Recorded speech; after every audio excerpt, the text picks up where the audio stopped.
quando os preconceitos vão dificultar avanços. A cultura conservadora criou estigmas que por muitos anos não permitiram diversos progressos científicos e sociais. Dentre eles, o uso do canabidiol no tratamento de alguns tipos de epilepsia, tópico por muitos anos tratado como tabu. Um dos grandes problemas que os pacientes enfrentam é o preço dos remédios. Só em 2019, a Anvisa liberou o uso terapêutico da cannabis sativa, a maconha, no tratamento epilético. Antes disso, não se podia ter acesso à maconha medicinal e pacientes se limitavam aos remédios tradicionais. A partir de relatos de pacientes de epilepsia que fazem o uso do canabidiol e suas dificuldades em adquirir esses medicamentos no Brasil, recebemos Letícia Moura, jornalista formada no Mackenzie e hoje comunicadora corporativa. Em 2020, em seu trabalho de conclusão de curso, Letícia escreveu uma grande reportagem sobre o canabidiol versus a epilepsia. O uso medicinal do canabidiol é o nosso assunto de hoje e a nossa convidada é a jornalista Letícia Moura. O MAC Entrevista começa agora.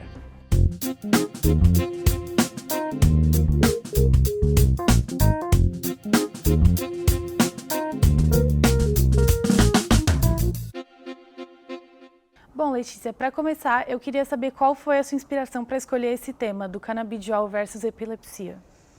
Bom, minha inspiração foi principalmente a Bruna, né, que é uma das personagens que eu trouxe pro meu TCC. A Bruna, ela é prima do meu namorado e eu conheço ela já faz uns 5 anos. E a Bruna é uma pessoa muito especial, ela tem epilepsia desde pequena, então ela acabou ficando com uma idade mental de mais ou menos uma criança de 10 anos. E ela é uma pessoa extremamente fofa, super simpática com os outros, então eu criei um carinho muito forte por ela. E eu já sabia, né, da doença dela, já sabia que ela tinha a epilepsia, só que eu não entendia muito bem o que era essa doença, né, como que funcionava o tratamento. Então, essa foi a principal inspiração, né? E aí, como aconteceu toda a ideia?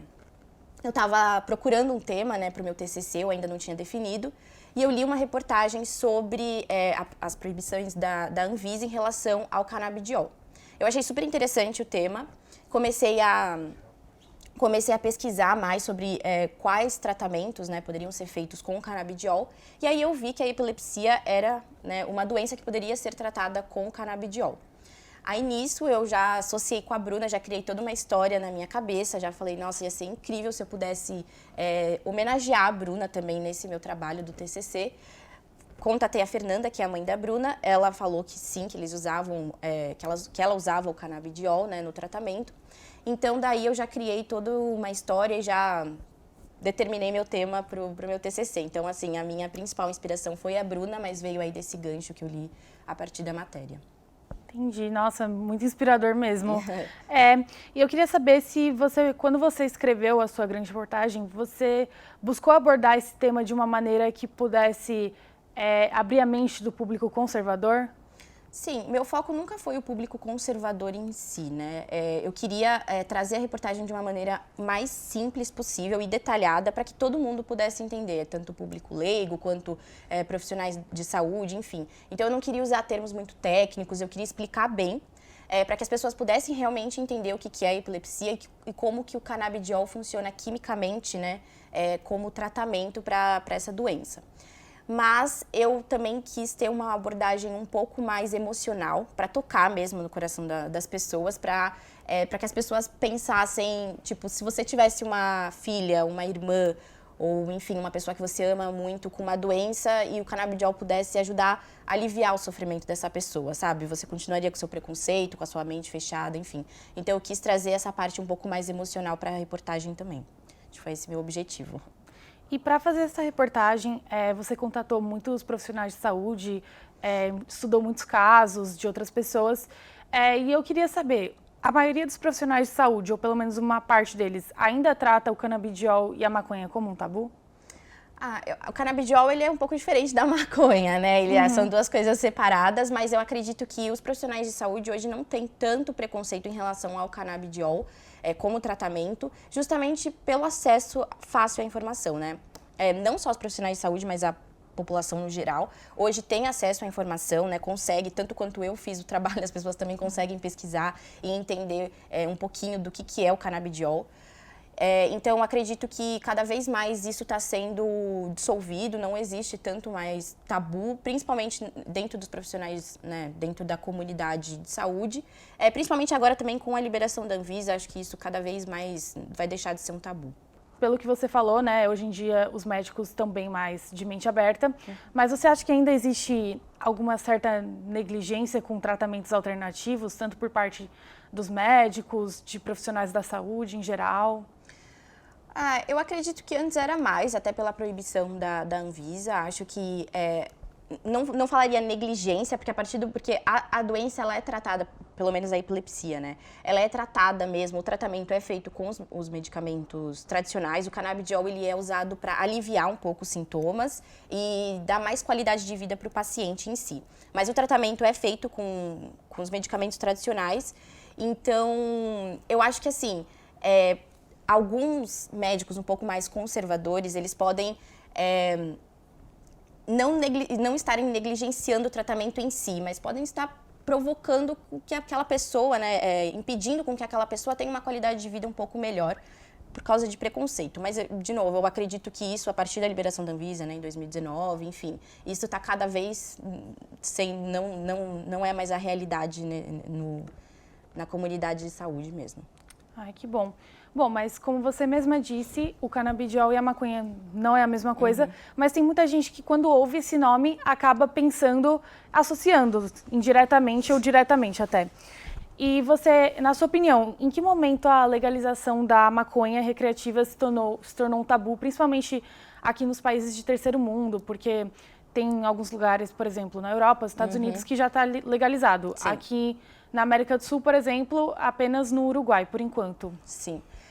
Aí a gente tem que puxar um pouco da história, né? Então, em 1808, mais ou menos, a maconha foi trazida para o Brasil pelos escravos africanos e depois ela foi difundida para os indígenas e só depois para a coroa portuguesa, enfim.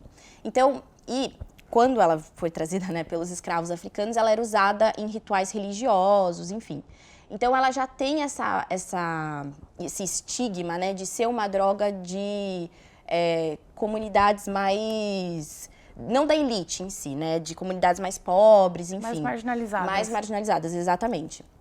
Então, ela já tem esse preconceito. As pessoas enxergam a maconha como uma droga do povão, digamos assim, né? Não uma droga de elite, enfim.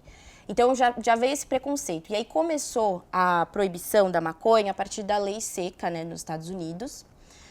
Quando os Estados Unidos implementou a lei seca, as pessoas ficaram loucas porque não podia beber álcool. E então, elas começaram a usar drogas e começou a usar maconha, que era uma droga mais barata, mais acessível, enfim.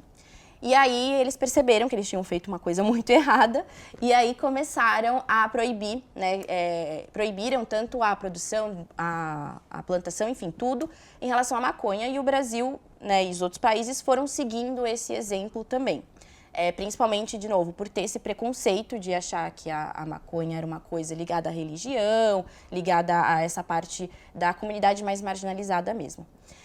Depois, os Estados Unidos acabou liberando, né, a plantação, a produção da maconha, tanto medicinal quanto recreativa, mas o Brasil e muitos outros países acabaram não seguindo o exemplo, infelizmente.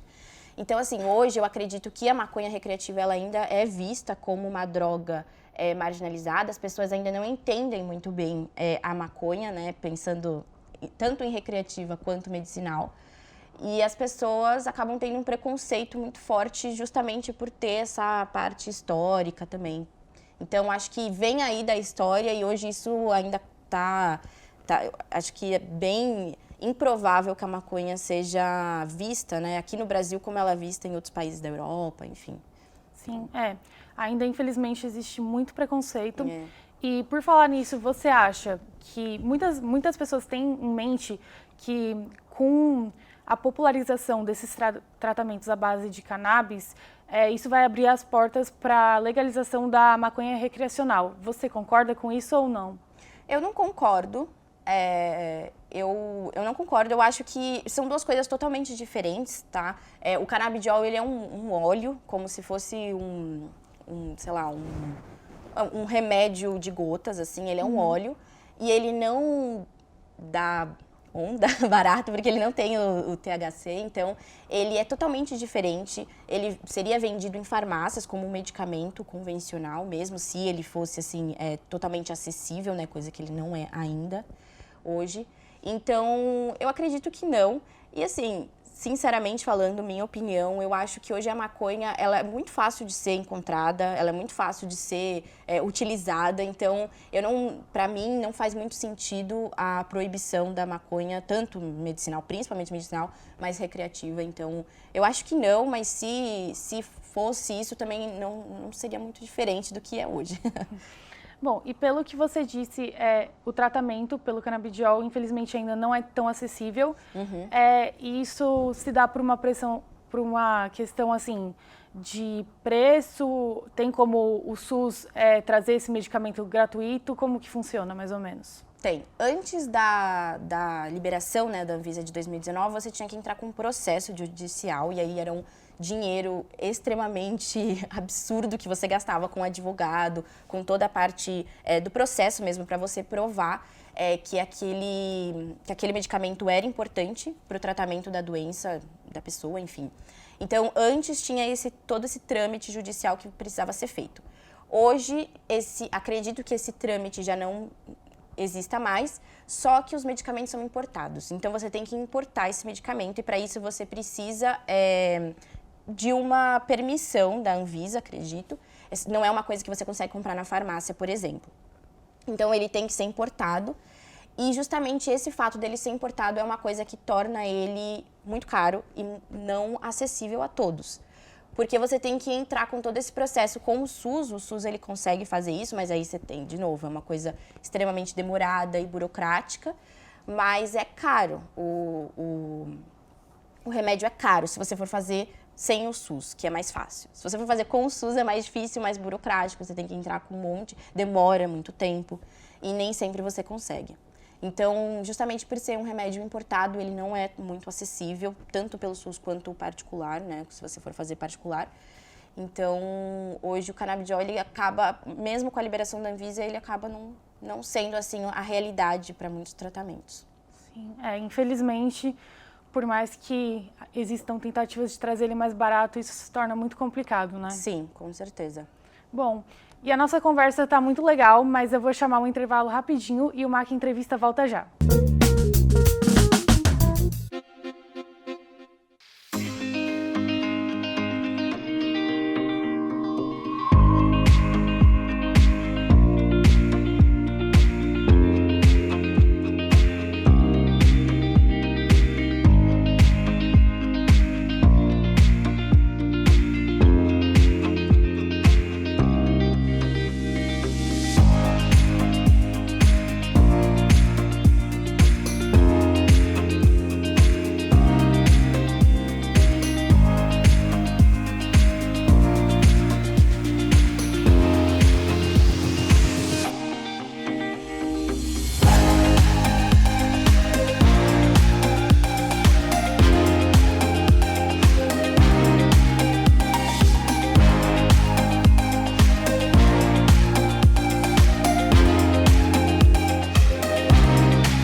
O MAC Entrevista está de volta.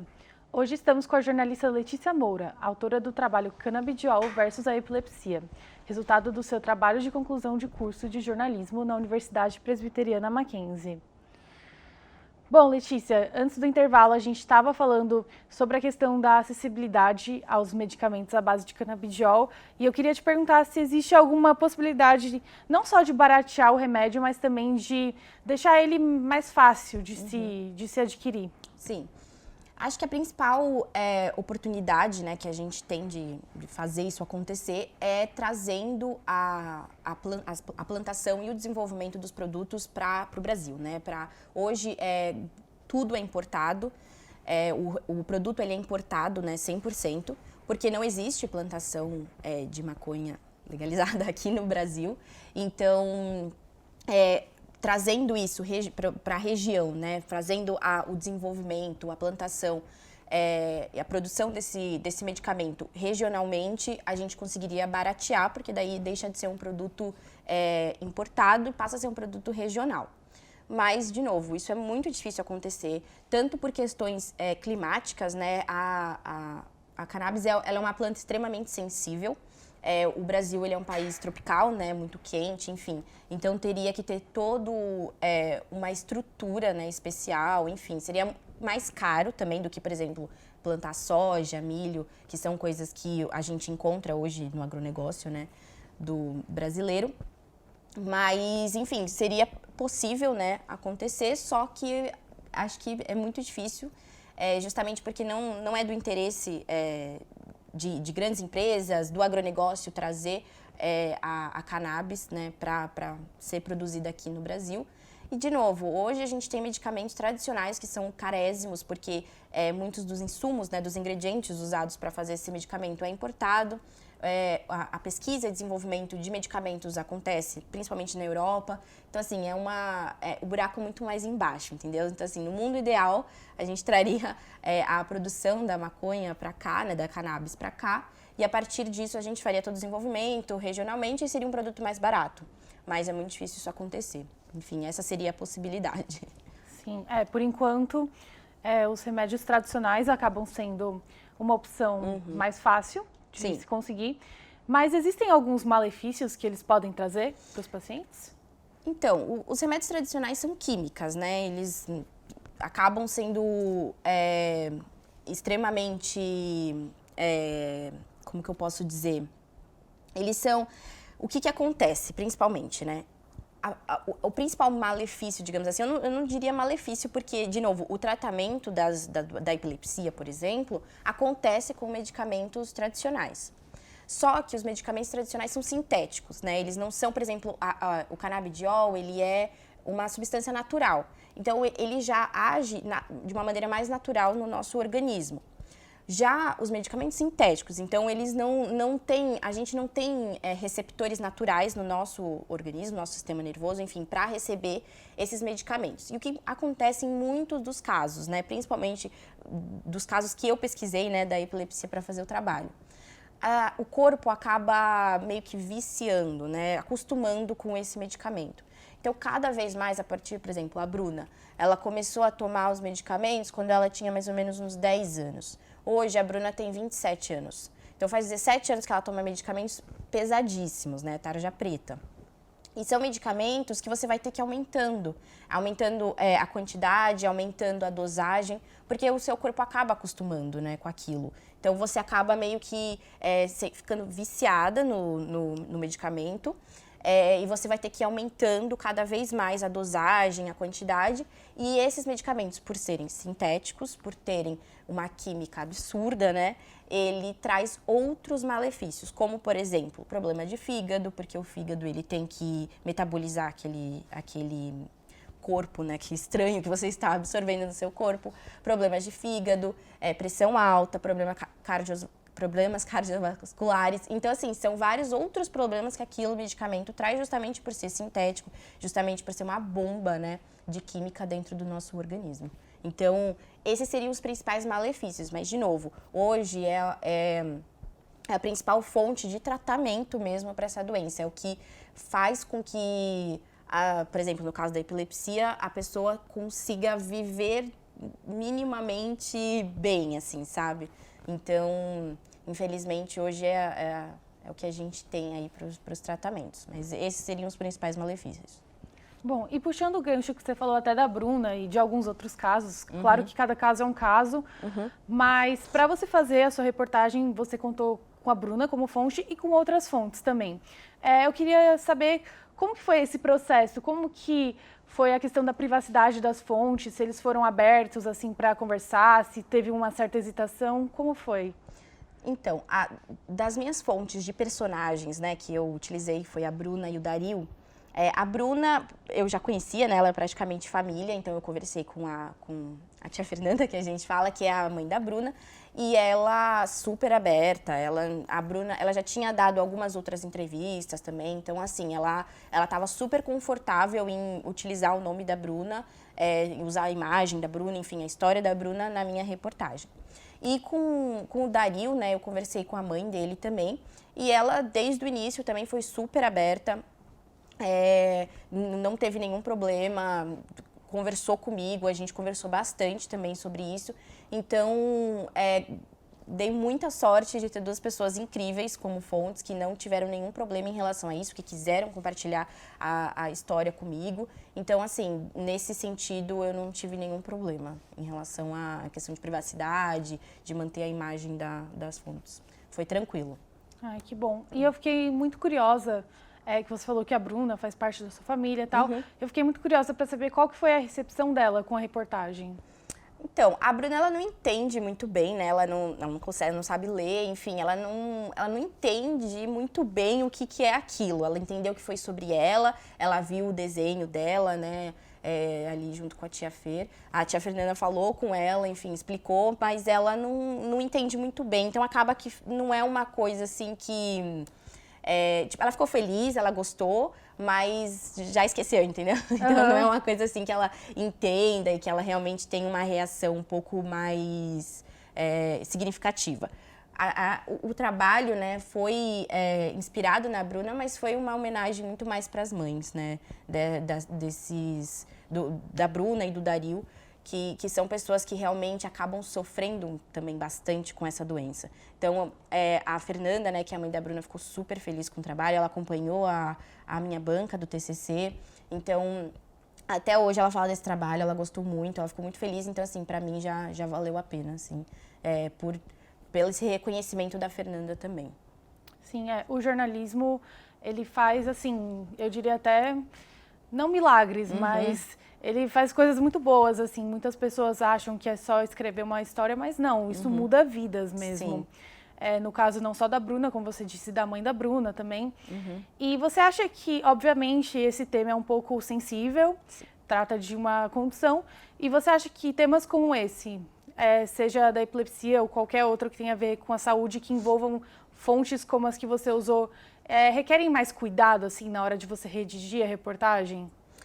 Eu acredito que sim. Eu acho que a gente sempre tem que ter cuidado, né, na hora de redigir uma reportagem. Eu acho que o jornalista ele tem que ser um pouco camaleão, assim, sabe? Ele tem que saber escrever temas, ele tem que saber escrever sobre temas mais fáceis e sobre temas mais sensíveis. E o jeito que eu achei é justamente esse jeito de ter uma linguagem um pouco mais informal, trazendo um tema super pesado, um tabu, de uma maneira mais informal, de uma maneira mais fácil das pessoas entenderem, trazendo para esse lado um pouco mais emocional também. Então, acho que assim, cada um escreve de um jeito, né? Mas o jornalista, ele precisa entender como que as pessoas gostariam de ler aquilo.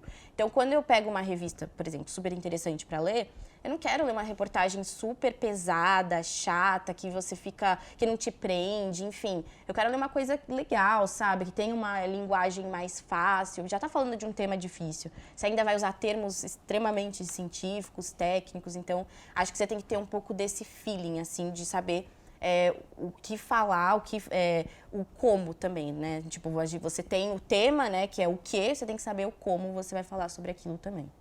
Com certeza. É importante usar uma linguagem didática e clara. E, no seu caso, como você acha que você trabalhou com essa linguagem para atingir o leitor? Eu acho que foi justamente eu conto uma história, né, praticamente. Eu pensei assim, eu vou separar em tópicos, porque eu acho que fica mais fácil. Eu gosto quando as matérias são separadas em tópicos, porque eu posso parar de ler e continuar a ler em outro momento. Então, eu separei em tópicos e cada tópico tinha um assunto. E os assuntos, eles se conectavam entre si, mas não era uma continuação, entendeu? Tipo, você conseguia parar de ler, aí ler depois, enfim. Então, acho que assim fica bem mais fácil, né? Bem mais fluido a reportagem.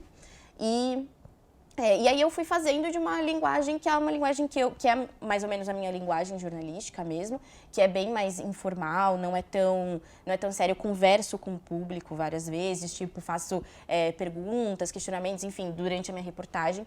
Então, acho que eu fui brincando assim com esse estilo e trazendo o assunto de uma maneira mais leve.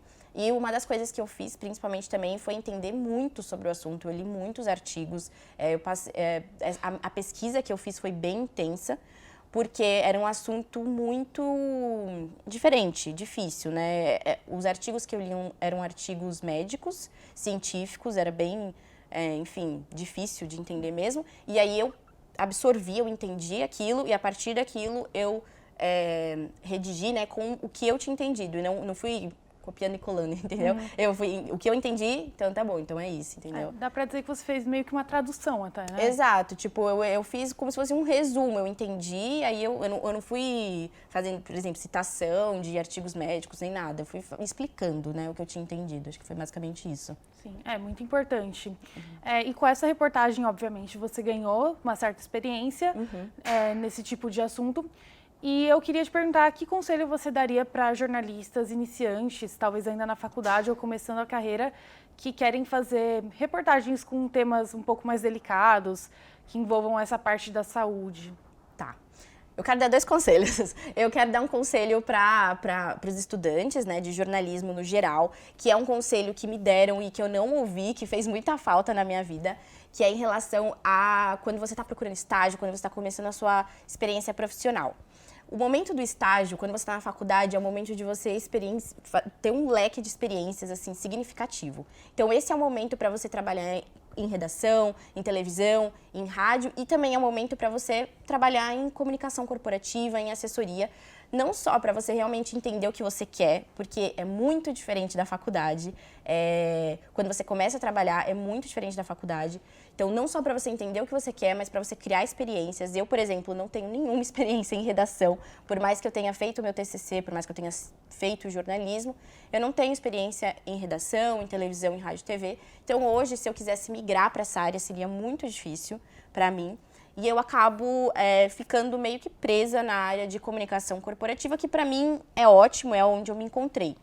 Mas não é o que acontece com muita gente. Então, o primeiro conselho que eu dou usa o estágio para você ter diferentes experiências, para você abrir o seu leque de experiências, para quando você realmente for me formei, estou indo para o mercado de trabalho, você ter várias experiências e conseguir aí um emprego legal, que você realmente goste, que traga bons benefícios, enfim. Acho que esse seria o primeiro conselho. Segundo conselho, sobre reportagens, com temas um pouco mais científicos. Acho que assim, a primeira coisa é ler muito, é procurar, é saber entender, é não fazer uma reportagem superficial, fazer uma reportagem detalhada. E a segunda coisa é você achar realmente a sua linguagem jornalística, sabe? Você não ficar muito presa no que você leu ou fazer um resumo, não. É você ter a sua linguagem e você usar isso para trazer também essa informação para as pessoas e principalmente contar histórias. Acho que o que eu sempre amei de jornalismo, desde quando eu entrei na faculdade, é a possibilidade de você dar voz para quem não tem voz, para você contar histórias.